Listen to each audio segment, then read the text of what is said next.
అండి, welcome to our channel. ఈరోజు గోరుచిక్కుడుకాయ కూర తయారు చేసుకునే విధానం. ముందుగా పొయ్యి మీద గిన్నె పెట్టుకొని గిన్నె వేడాక ఆయిల్ వేసుకొని మీడియం సైజు 2 ఆనియన్ ముక్కలు వేసుకొని పెసరపప్పు, శనగపప్పు 2 స్పూన్లు, జీలకర్ర 1 స్పూను, ఆవాలు 1/2 టీ స్పూను వేసి 1 నిమిషం పాటు మగ్గించుకోవాలి. ఇప్పుడు ఫ్రెష్గా దంచి పెట్టుకున్న అల్లం వెల్లుల్లి పేస్ట్ వేసి అల్లం వెల్లుల్లి పేస్ట్ పచ్చివాసన పోయిన తర్వాత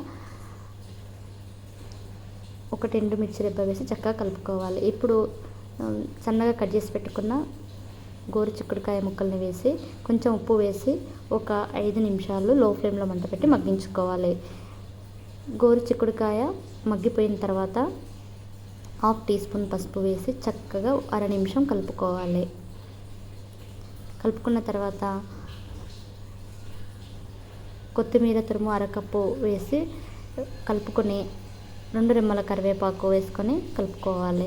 ఇప్పుడు 3 మీడియం సైజు టమాటా ముక్కల్ని పేస్ట్ చేశాను. ఆ పేస్ట్ వేసుకొని 1 నిమిషం పాటు కలుపుకొని ఇప్పుడు రుచికి సరిపడా కారం వేసి ఒక 3 నిమిషాల పాటు మగ్గించుకోవాలి.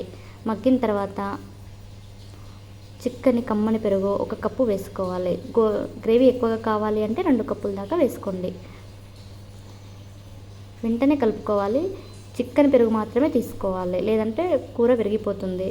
3 నిమిషాల పాటు మగ్గించుకున్న తర్వాత నీళ్ళు నేను 2 కప్పులు తీసుకున్నాను. రుచికి సరిపడా సాల్ట్, 1/4 టీ స్పూను సోంపు పొడి, 1 స్పూను గరం మసాలా వేసి 2 నిమిషాల పాటు మగ్గించుకోవాలి. అంతే, సర్వ్ చేసుకోవడమే. Please like and share, subscribe my channel.